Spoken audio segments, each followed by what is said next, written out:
Bonjour les parents, bienvenue sur cette vidéo YouTube qui va vous expliquer comment travailler le nombre en classe de petite section de maternelle. Donc dans les recommandations officielles de 2019, il faut accompagner l'enfant dans la découverte du nombre. Et bien entendu en classe, nous allons travailler de manière différenciée selon chaque enfant, selon ses capacités, selon son niveau. Donc en petite section, un enfant apprend tout d'abord la comptine numérique, c'est-à-dire compter 1, 2, 3, 4, 5, 6, 7, 8, 9, 10, et à dénombrer, c'est-à-dire compter le nombre d'objets dans une collection. Une collection est par exemple un regroupement d'objets. Une collection peut être une collection de bouchons. 1, 2, 3, 4, 5. Une collection peut être une collection de télécommandes. Donc, lorsqu'un enfant dénombre, il va utiliser le nombre. Le chiffre ici, est quant à lui l'écriture chiffrée du nombre. C'est un symbole. Donc, le matériel nécessaire pour apprendre à votre enfant à dénombrer est celui-ci. Vous pouvez prendre un jeu de cartes classique. Donc, moi, j'ai pris un jeu de tarot ou un autre jeu standard, où vous pouvez imprimer les cartes du site Objectif Maternel. Donc c'est des cartes avec représentation écrite du nombre. Vous pouvez également faire dénombrer à votre enfant en comptant des petits insectes ou des petits fruits sur une carte. Représentation avec les doigts de la main et représentation avec les constellations du dé. 1, 2, 3, représentation en bâton, 1, 2, 3, et les représentations d'une célèbre pédagogue qui s'appelle Stella Baruch, de cette manière. Ce qu'il faut dénombrer, c'est ce qui est en gras. 1, 2. Donc aujourd'hui, je vais vous proposer deux activités pour apprendre à dénombrer. Le matériel, en plus des cartes, il vous faudra tout simplement des bouchons et éventuellement des dés, des standards ou le dé que je vous ai joint au fichier PDF. Donc le premier jeu, c'est le jeu associé différentes représentations des nombres. Le but, c'est que vous dites un nombre à l'élève. Par exemple, vous lui dites le nombre 2. 2. Voilà, c'est 2. Donc, il doit choisir toutes les cartes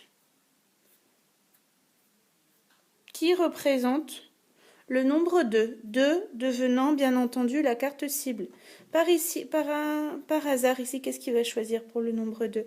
Il va choisir la carte ici, il va choisir la carte ici, et il va choisir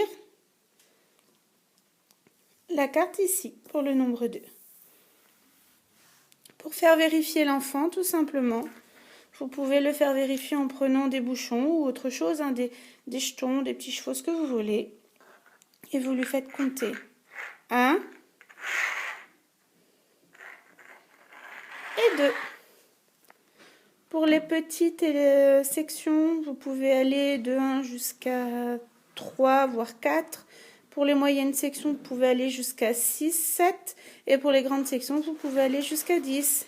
Deuxième jeu, le jeu de la bataille, avec comme adversaire Shibuya et Stitch. Coucou Stitch, hello, how are you? I'm fine, and you? Très très bien, merci. Allez, à nous. Donc, le jeu de la bataille. Comme vous voyez, toutes les cartes sont distribuées aux joueurs, face cachée. Les joueurs vont retourner en même temps la première carte de leur paquet. Celui qui a le plus grand nombre va remporter les cartes retournées. Stitch, please.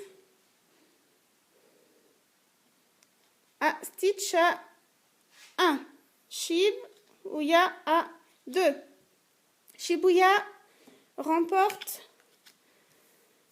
la partie. Deuxième tirage. Shibuya a 4. Stitch 2. Shibuya remporte encore la manche. Shibuya 1. Et Stitch. 1. Ouh là là.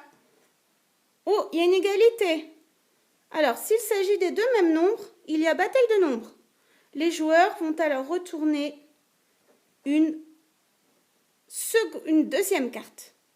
On y va, Stitch. Retourne ta carte. Ah, 1. Shibuya. 1. Dans ce cas-là, les joueurs retournent une troisième carte. Vas-y, Stitch. 3. Shibuya. 3. Encore une quatrième carte. 3. Shibuya. 2. Qui a gagné cette manche? Stitch. Pourquoi? Stitch a posé un nombre 3. Ainsi, chers parents, vous savez tout ce qu'il faut savoir pour jouer au jeu de la bataille. Je vous remercie de votre patience et je vous dis à bientôt.